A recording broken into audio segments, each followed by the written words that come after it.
So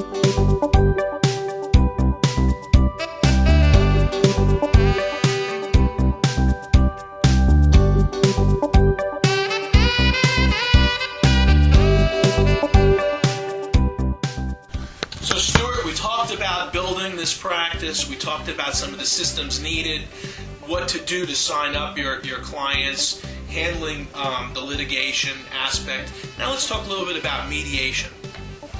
What are some of the things that attorneys really need to focus on and understand about the mediation process and how it fits in with handling the cases that we're talking about?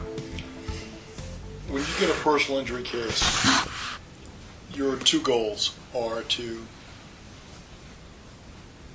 make sure that your client gets 100% value and try to get the case resolved as quickly as possible. Mediation's turned out to be one of the best ways of doing that. But mediation is not something you can prepare for the night before mediation, the week before mediation.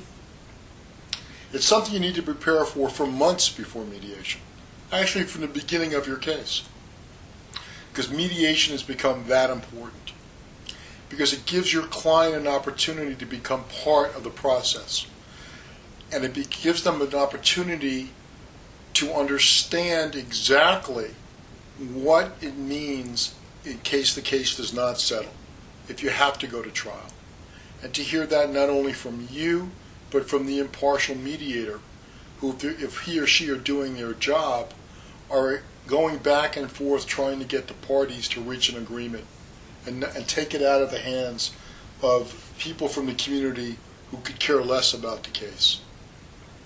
It empowers your client to make a decision in his and her case, which is very important.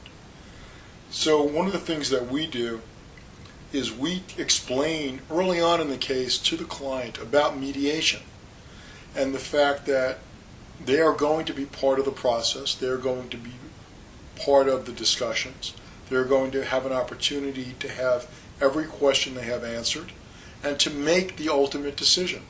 I tell my clients, you're paying me for my expertise and my advice, but you are the ultimate decision maker. You have the ability to say to me, I hear what you're saying, but for whatever reasons, this is what I want to do with the case, and I respect that. I don't understand at all times what all my clients' financial liabilities are, their life instances are. I try to, but they don't always share that with me. So a client may have a motive or reason to get a case settled that I'm not aware of, or at the same time have a reason or motive to get a case tried that I'm not aware of, and not settle the case. So I've got to be cognizant of that.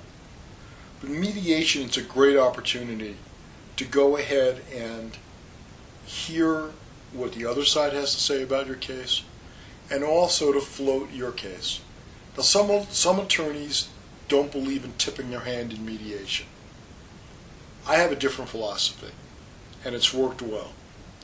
I believe that the stronger you are in mediation, the more likely it is that you will get your case resolved either at mediation or before trial. And let's face it, what mediation does, or what settlement does, it gives your client a guarantee of a result. That they know within a certain amount of days or weeks they're going to get X amount of dollars, that a jury is not going to listen to their case and tell them, we don't believe you, or we think your case is worth less, or that the case is going to go up on appeal and take a few years. So a mediation that's done right in the right case will get a case resolved or help get it resolved. What doesn't settle cases is when you have an unrealistic adjuster or an unrealistic plaintiff. That's when cases wind up going to trial, and either there are zero awards or there are huge awards because people are not being realistic. What we try to do is get our client to understand what a reasonable range of a jury verdict would be. And what I mean by that is I explain to the client in advance of mediation the entire process. I explain that a mediator is a person who has no interest in the outcome of the case, who can't order anyone to do anything during the mediation process or thereafter, that the mediation process is a process that is bound by rules of secrecy, that nobody could divulge what happens in mediation outside of the mediation process. And then that's an opportunity for us to share ideas and thoughts. It gives my client an opportunity to hear my presentation and not say a word to the other side. They're not testifying, they're not saying anything. And when we go into private caucus, it's their opportunity to discuss anything they want with myself, the members of my staff who were there, and the mediator when he or she comes back and forth. So mediation is very important. We prepare fully. So in other words, we need to know every medical bill. We need to know what's been paid, what's outstanding. We need to know what the liens are. We need to know what our costs are.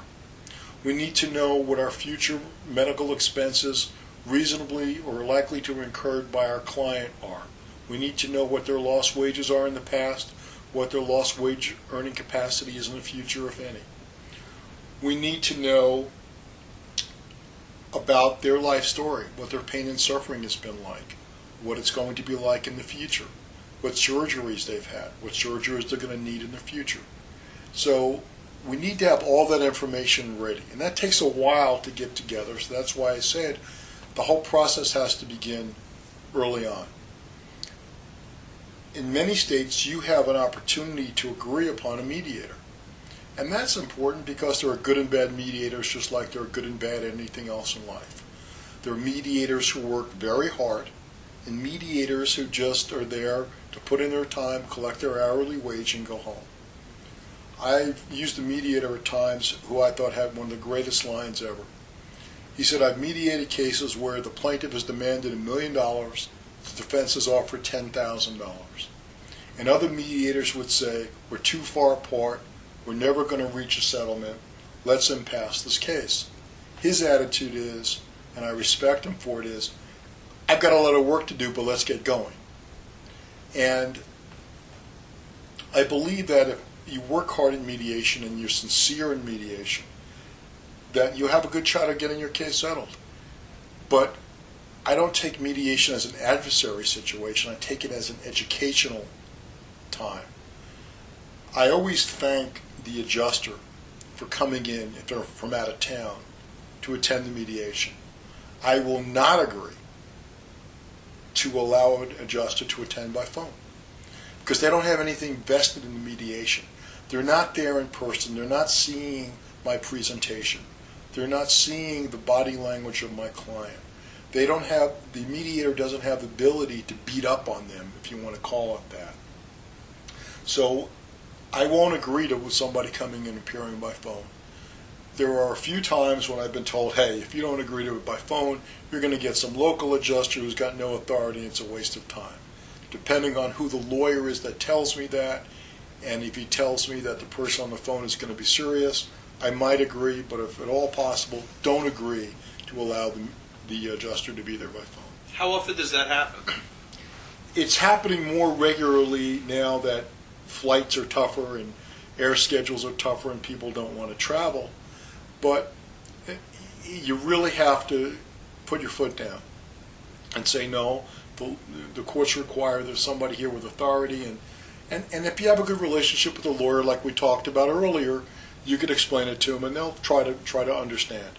I've had cases where people have said to me, well, you know what, my adjuster is a Dolphin fan. I said, great, let's schedule mediation on a Friday or Monday when their Dolphins have a home game and take them to the game that Sunday. I mean, work with the defense lawyer because it also gives them an opportunity to sit down and have dinner or lunch or meet with the adjuster and helps them build up business, which is something we have to consider. The defense lawyers are in business too. They need to make a living. We as plaintiffs' lawyers help them by filing lawsuits. The adjusters need to make a living, and we as plaintiffs' lawyers help them because we're filing lawsuits and they need to adjust it.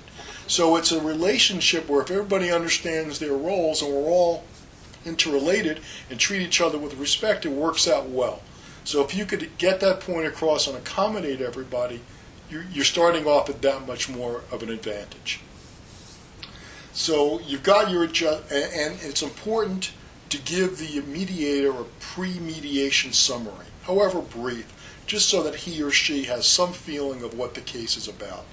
They're not going to do research on the case, they're not going to look at the law, but you want to try to pick someone who's got some area of expertise of what you're talking about. For example, if I'm in a medical malpractice case, I may want to pick or agree to a mediator who has extensive background in medical malpractice cases. And sometimes I may want to pick a mediator who is a lawyer who defended doctors and hospitals in medical malpractice cases. If I think that that person is fair and reasonable, because the defense may listen to their opinion more, because they've been on their side before. Because they could say, you know, as a practicing defense lawyer who did thousands of medical malpractice cases, I think you guys have A, B, C, and D to look out for and worry about. I think that's an important point for some of the new attorneys out there looking to venture into this field of personal injury, understanding that I guess what you're saying is not every mediator is the same. No, they're not. There are certain mediators I will not agree to at all. And if I don't know somebody in a jurisdiction, I'll check with the trial lawyers in that jurisdiction I respect to find out who is a good mediator, who's willing to work hard, because it does make a difference. And what do you base that on? I guess when you say there's some mediators you wouldn't work with at all, can you give us kind of an example what some of those factors are that would cause you to feel that way? Yeah, some people that basically will walk into a room, listen to the case, hear your demand, separate you into two separate rooms, come back and say, oh, they're only offering X amount of dollars, you're so far apart, I don't see this case getting resolved. Or somebody's coming in and really being an advocate for the other side to the point where your client's turned off and you see that you're not getting anywhere. I understand that mediators have to play devil's advocate, but there's a certain range in which I believe that's acceptable. And you've got to be careful. You've got to know who your mediator is in advance. You know, some people do 4 or 5 mediations a day. They set them up in 2-hour segments.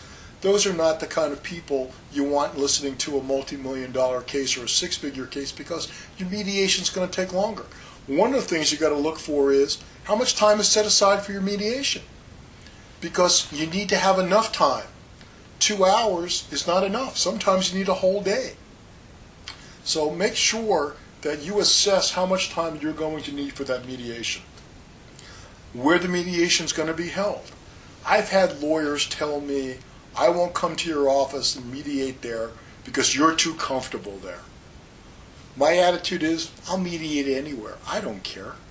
Whether it's in my office or not, I don't feel more comfortable or less comfortable. I will admit at times when I have a special needs client who may be in a wheelchair or something of that nature, I will say, can we please do it in my office? We're equipped to handle wheelchairs or my client's special needs. Or if my client has young children, I can have my staff look after their children during mediation. I will do that. But at the same time, if I don't mind going to defense lawyers' offices, I don't believe the rooms are bugged. And I just think it's important to just have the time set aside and the atmosphere appropriate. I mean, you know, and if it's at our office, we'll serve coffee, we'll serve bagels, we'll have coffee, donuts, and little sweets, because people seem to be a little bit more relaxed and happier if they're in a comfortable environment. Mm-hmm. I know a lot of attorneys feel that he who has the home field is in the power, so to speak, and obviously you've been at this for a long enough time where you're confident in your abilities that's not one of your focuses. But I'd like to also focus more on how do you go about finding those mediators that are experts in a particular field that you might be focused on for that, case. If you don't know them, then you need to ask the lawyers in your community or the community you're practicing in or the cases in, who are the mediators to use. And trial lawyers will share that information with you. Do you find that it's best to have a mediator who might be a former attorney, or do you find that it's better to have a mediator who just might have been an expert in a different field? It really depends upon your case. There are certain former circuit court judges that I love to use as mediators. I think that the fact that they could get up there and say in the mediation table, I was a sitting circuit court judge for X amount of years and I tried X amount of cases, on the right case makes a difference. Maybe with your client, maybe with the insurance company. It depends. There are certain retired judges who I wouldn't use as a mediator because they're as lazy now as they were before. If you're doing a construction case, you may want to have a guy who was a contractor or an architect or an engineer as the mediator so they can understand the nuances. It really depends upon the case and the facts of the case as to who you want to use. So would you say that you prepare for mediation at the beginning of the case just as you prepare to go to trial at the beginning of a case? Absolutely. And I give a lot of consideration to the list of proposed mediators I send to the other side. I try to send people that are fair, that are knowledgeable, that will give both sides their due.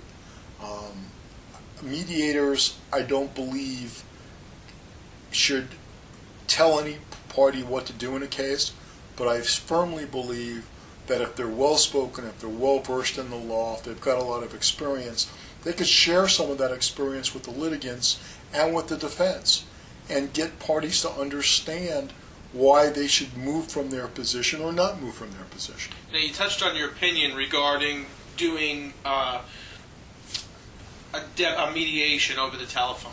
What's your opinion on doing a mediation through web conferencing, since technology, is just thriving every day and the world's become more flat? I haven't done one of those yet. I've done more web depositions than I've ever done before because it just avoids the expense and hassle of travel. There's still nothing like shaking someone's hand, looking in their eye, and being able to sit down at a conference table with them and talk to them. Many times during mediations, we'll get to a point in the mediation where we're kind of bogged down, and I will suggest to the mediator that maybe we need to have a lawyer's meeting where we leave our clients in rooms and we go and we talk and we try to go ahead and narrow some of the gaps and some of the issues that way. Let's talk a little bit about some of the negotiation tactics that you use in order to get the best results. Well, that's interesting because you need to know who's on the other side.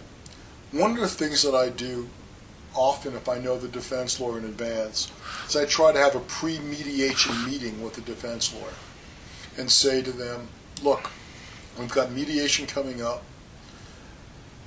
I think we need to talk about where I'm going, what your thoughts are, and how best to get this accomplished.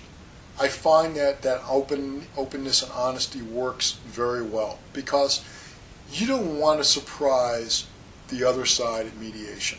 You want them to know well enough in advance as to where you're going, how much money you're looking for, the strengths of your case, for a couple of reasons. You want the reserves up, as we spoke about earlier, and also you don't want to embarrass the defense lawyer. You don't want to make him look like he or she hasn't done their job, because that doesn't help them. You don't want the adjuster sitting there being mad at their attorney. You want them focused on your case. And if you do that, and I believe if you're up front, and this goes with most lawyers, not all, there's no 100% rule, you will get a better result. The lawyers will appreciate the fact that you understand they're in business, they've got clients, they're looking out for it. So I'll try to have a pre-mediation meeting. That helps. I will discuss with my staff. I will roundtable with my staff. I will talk to some strangers and run facts by them and see how people react to the case and what their values are. And we'll write down numbers on pieces of paper and ranges. And I'll discuss settlement amounts and I'll discuss demand amounts with people and see where I want to come in with. Now, there are certain, and that also depends upon the amount of insurance coverage that's available. Certainly, some cases, you're going to stay with policy limits or close to policy limits and not have much room. Other cases where you've got unlimited coverage, you're going to start higher.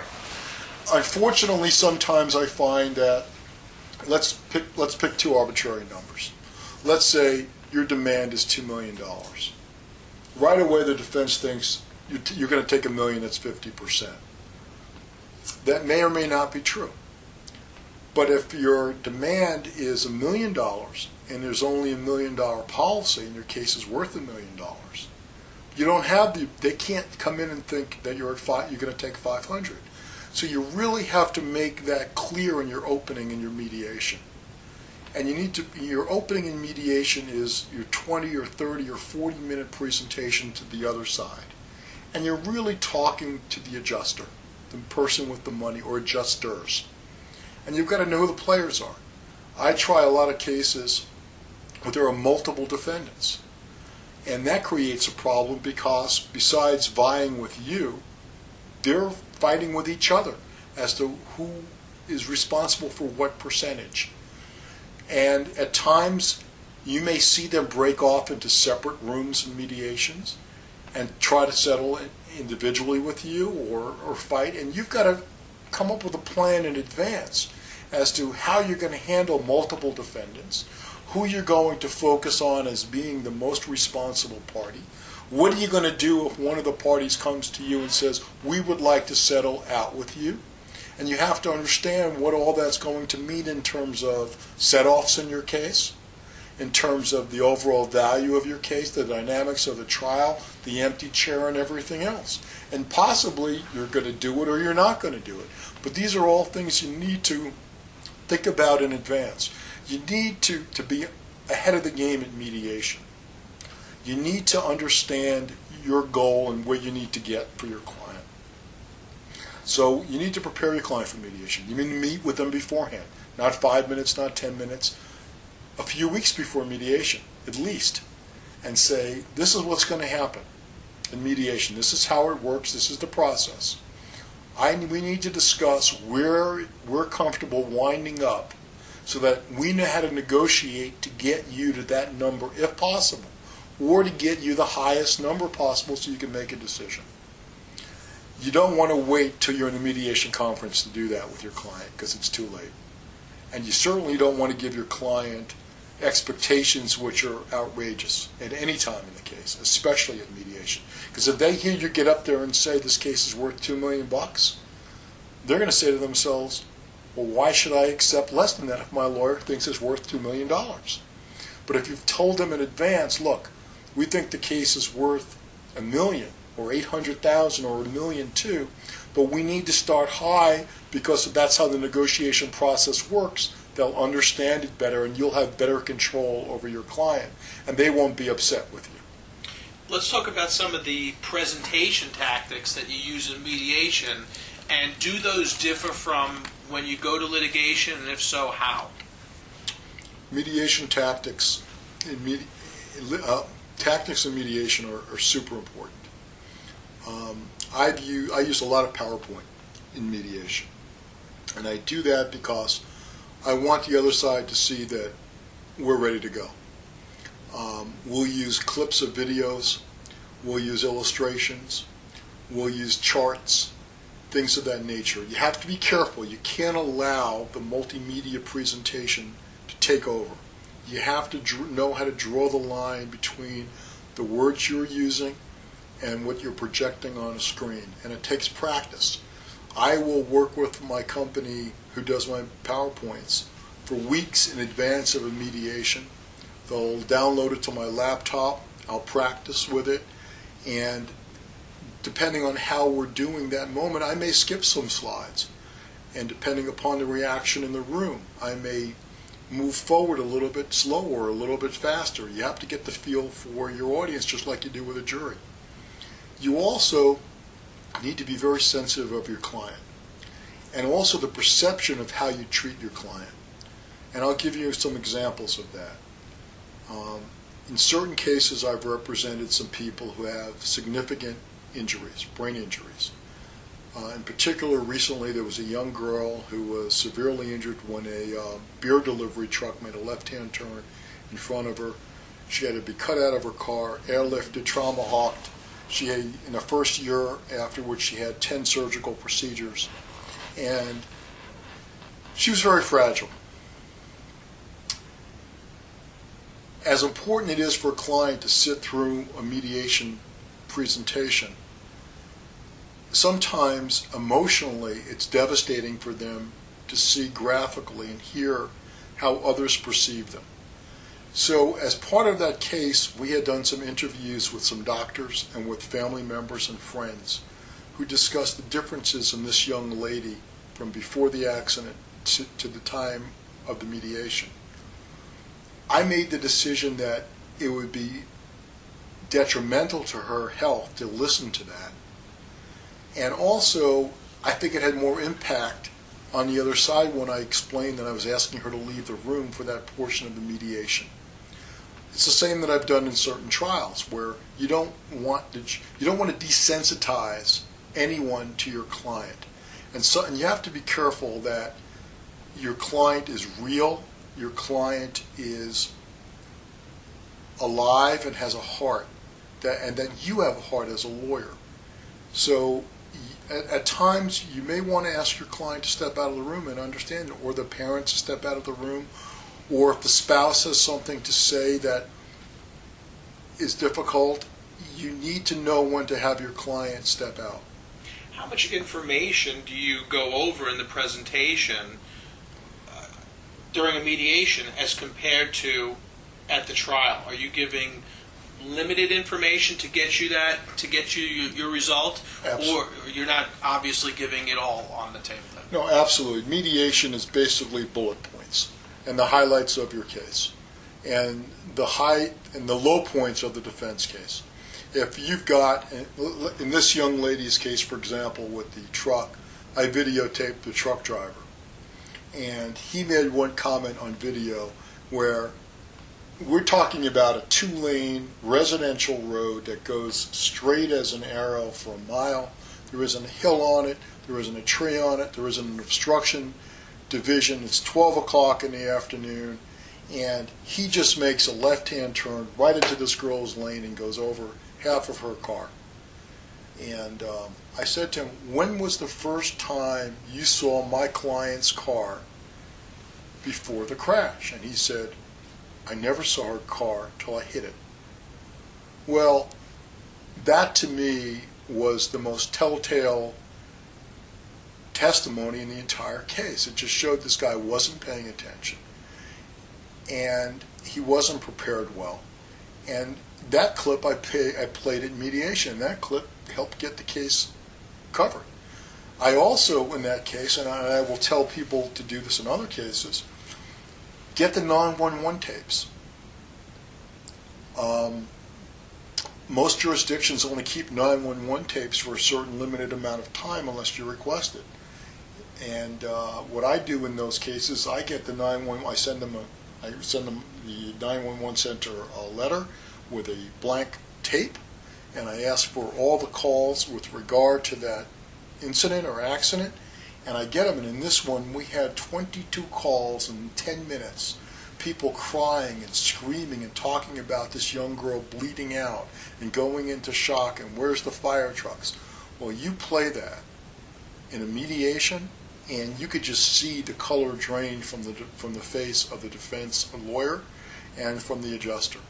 I had another case recently involving the death of a little boy who was left at home with a nurse. He had some problems, and his parents left him for the first time for 45 minutes to run out to the supermarket. And somehow his breathing apparatus became dislodged, and the woman who was responsible, the nurse responsible for taking care of him, didn't know what she was doing, even though she was supposedly trained to take care of pediatric patients.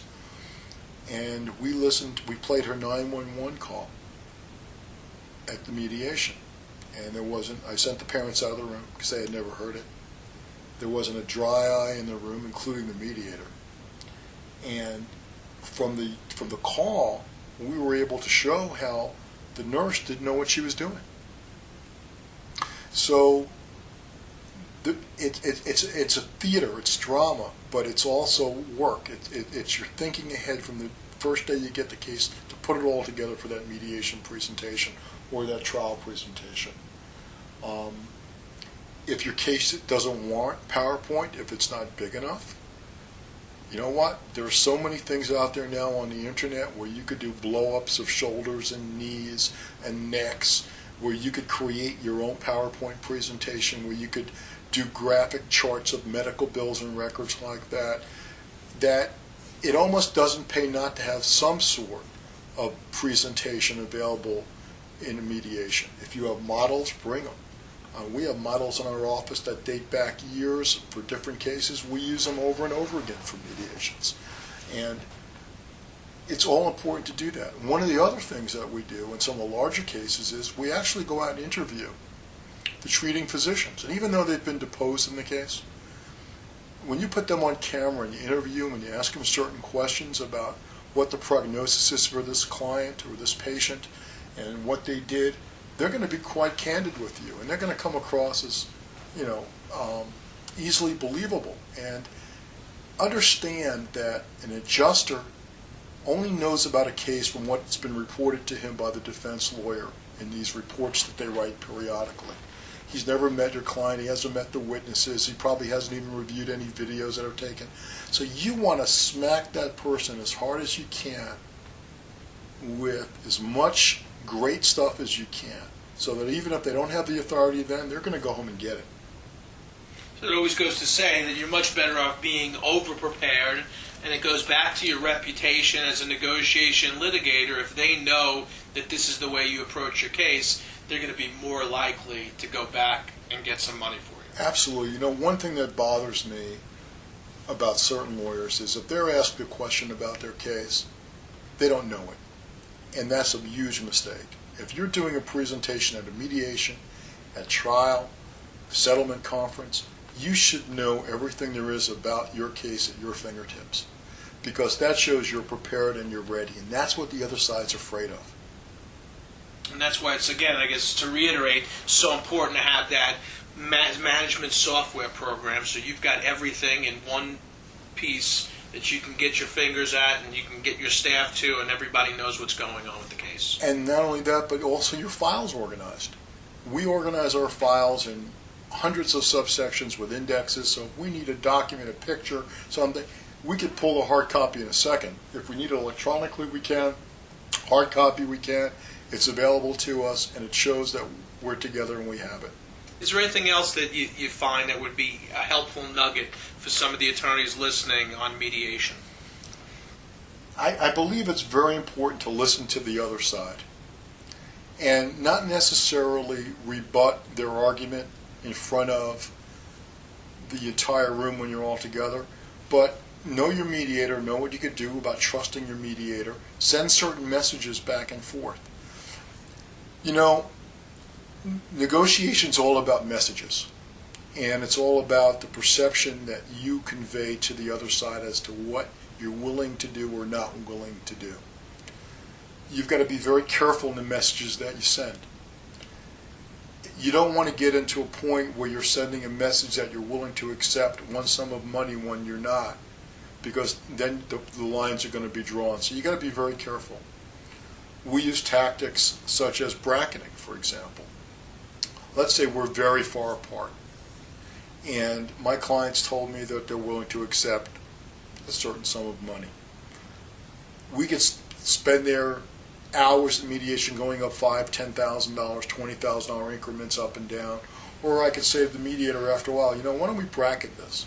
Let's say they come to $500,000, I'll come to $1 million. The midpoint it's not $750. It doesn't mean that they have to offer anything more than $500, but if they go to $500, I'll go to $1 million. So at least I know where their heads are at.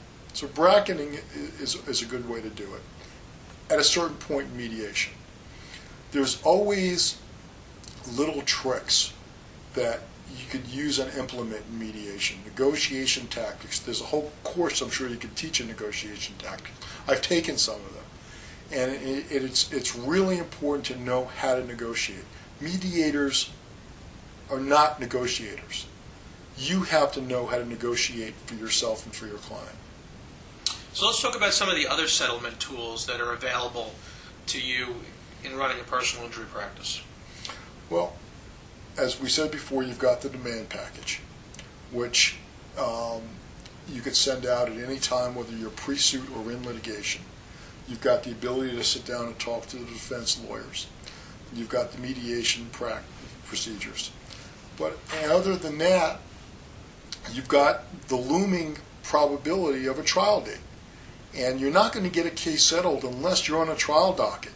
Because why should an insurance company pay you if they don't have to? You need to give, to get an insurance company to pay you, you've got to give them a reason to pay you. And their reason is either that the case is worth a lot more than policy limits, you're trying to be fair or reasonable in your demand, or they got a trial date and they're looking at it and they got to gear up and spend money and they've got to expose their company to certain financial obligations. Can you go into a little bit about special needs trusts and guardianships? See, unfortunately, even if you get a case settled, or you're trying to get it settled, the case isn't over yet. There are so many pitfalls in the law that as a plaintiff lawyer has to be aware of. So many areas you can make a mistake and subject your client to exposure, both in the present and in the future. And let me give you some of those examples.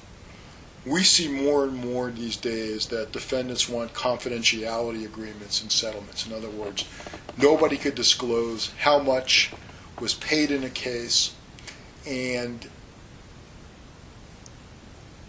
there's a penalty if you disclose it. The problem with that is there was a recent case involving an old famous basketball player, and there was a settlement in the case, and there was a confidentiality agreement. The IRS does not tax personal injury awards. It's tax-free. However, in this case, the IRS came in, and because there was no differentiation between the amount paid for the confidentiality agreement and the personal injury award, they assigned a certain amount of money to the confidentiality agreement and taxed the plaintiff on that amount of money. So as a plaintiff's lawyer now, when anybody sends me a release with a confidentiality agreement, I say, time out. We need to put in specific language. And Dennis Rodman was the basketball player, as a matter of fact, whose case it was. We need to put in language saying that in consideration of the confidentiality agreement, the plaintiff is accepting the sum of, and we put $10 in. So that, and we advise our client that they may have to declare that $10 of income on their tax return. But we don't want to expose that client to the IRS coming in saying, well, it's $1,000, it's $10,000, it's $100,000, or whatever else, because then we've committed malpractice. So you've got to read the releases very carefully.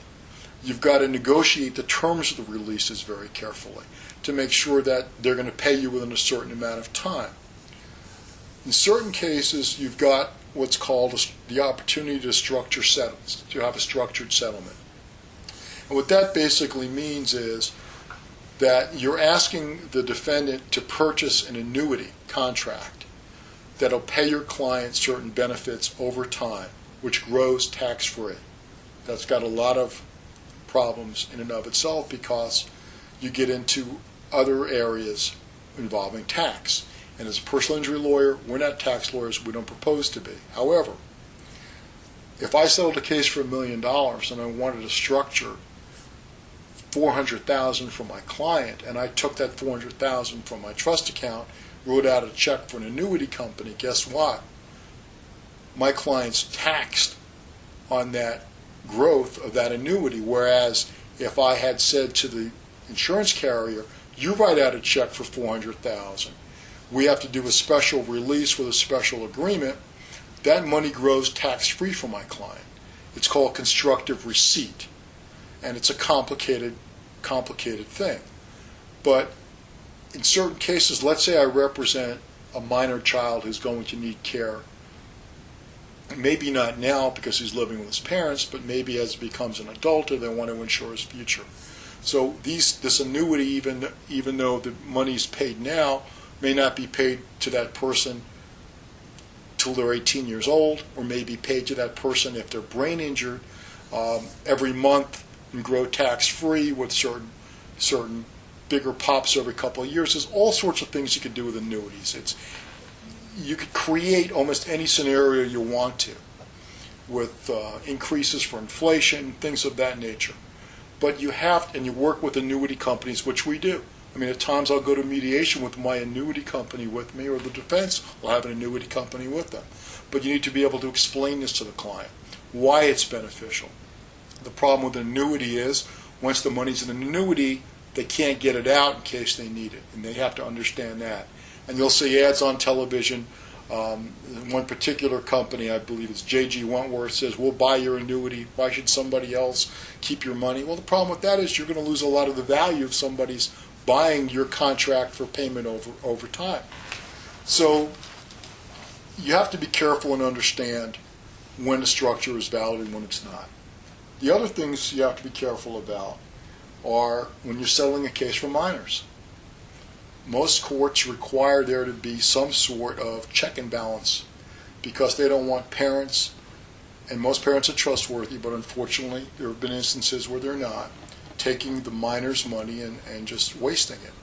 So courts appoint guardian ad litems to review the settlement, review the fees, review the costs, and review what's going to happen to the money. They require the opening of guardianships so that annually the guardianship has to report to the court that no money can be taken out without court approval. And most personal injury lawyers don't do guardianships. Excuse me. So you need to start a relationship with firms that do guardianships. You need to start relationships with firms that do probate, because if you're filing a wrongful death case, you have to open up an estate. And there are things that you have to watch for there. You have to watch for claims against the estates, things of that nature. So, as a personal injury lawyer, you can't be a jack of all trades. You've got to know when you've got to bring in certain experts. If you're getting an unusually large settlement for your client, you may want to set them up with a tax advisor, with a probate lawyer to draft a will for them so that they're covered, that their spouses are covered, that their children are protected, things of that nature. And then you run into the situation where you have somebody who's getting government assistance like Medicaid that's paying their medical bills, and they have no money in the bank, no income, they have no health insurance, and you're going to settle a case and get them a couple $100,000, $1 million, whatever it is. Once they come into receipt of that money, they no longer are eligible for governmental assistance. They can't go out and buy health insurance because of their pre-existing condition. So they're going to wind up paying for everything out of their pocket, which will deplete all the monies that they've gotten in a very short period of time. So there are certain things that could be done to protect the client from those problems, and one of those is what's called a special needs trust. It's not something personal injury lawyers set up, but it's something you need to go to a specialist and say, okay, this is the situation, this is my client's needs. Should we set up a special needs trust? And what that means is the money's put away for the client. He still is eligible for the government assistance. If there are things that are not covered, the client could draw from those funds, and that way your client's going to live a better quality of life and have his medical care and treatment paid for by the government and won't all get eaten up by the settlement. So there's a lot of things you've got to be careful about. And that's why not everybody who wants to do a personal injury case can understand it unless you experience it and live it. You've got to start small. You've got to call upon people with expertise. And you've got to try to avoid all these pitfalls, because you're not only hurting yourself, you're hurting your client. And that's the last thing you want to do in these situations. So it's like anything else, you really got to make this niche of growing a personal injury practice a study if you want to be effective, as opposed to just making it just another type of area that you dabble in. You can't dabble in personal injury and do it well. You need to read the advance sheets every week, read the cases, read your state bar, your academy journal from your trial lawyers. You've got to keep up with what's happening in your particular area of law and personal injury in order not to make these mistakes and not to hurt your client.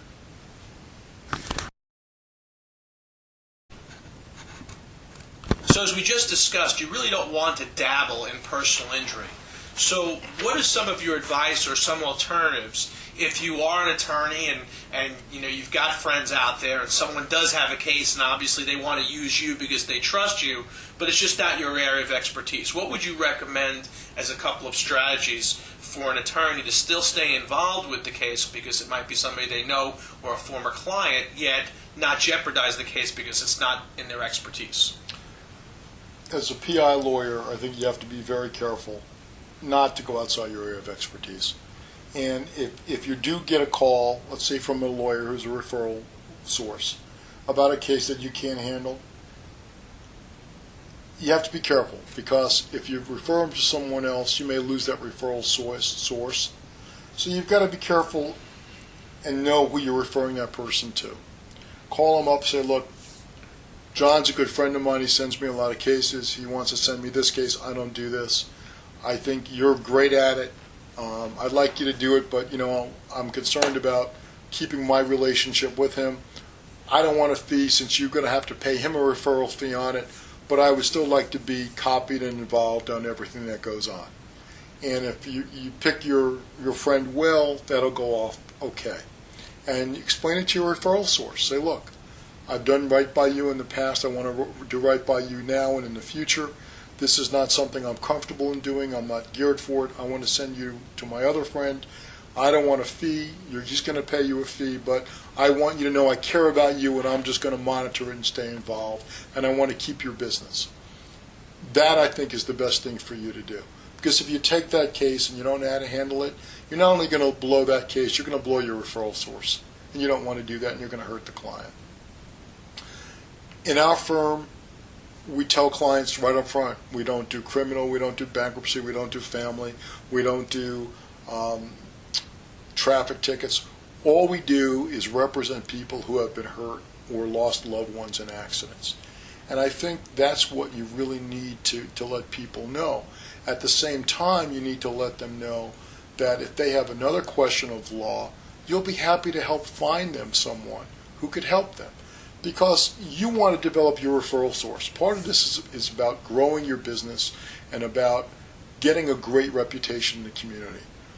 It's nice to be able to pick up a phone and call a bankruptcy lawyer and say, I've got a client, they need your help, can you help them? They'll appreciate it, and at the same time, you send them a letter thanking them for it, and sending them your business card, sending them your firm brochure, reminding them if they have a PI case to send it to you. Real estate closings, anything like that, because you want to develop your network and your base. The other thing you want to do is you want to make sure that you take care of your referral source. And I don't mean by just paying the fees that they're entitled to. I mean by recognizing them, by thanking them, by calling them after you meet with the client, by keeping them apprised of what's going on with your case. Because what's going to happen is the client that went to them originally, that they referred to you, is going to call them up, and they're either going to complain about you or they're going to say nice things about you. If they say nice things about you, the referral lawyer is going to be happier. If they complain about you, it's probably the last case you're going to get from them. So you want to maintain that openness. You want to maintain that line of communication. And that's pretty much what I think the entire practice is all about, is communication. It's communication, it's knowledge, but knowledge is power, and power comes from communication. And if you talk to people and you talk to clients and you talk to your referral lawyers, you'll be a better lawyer, you'll grow your practice, your clients will feel better about you, the professionals you deal with will feel better about you. I think that's great advice, whether you're new in business in the personal injury field or you've been practicing for 20 or 30 years like yourself.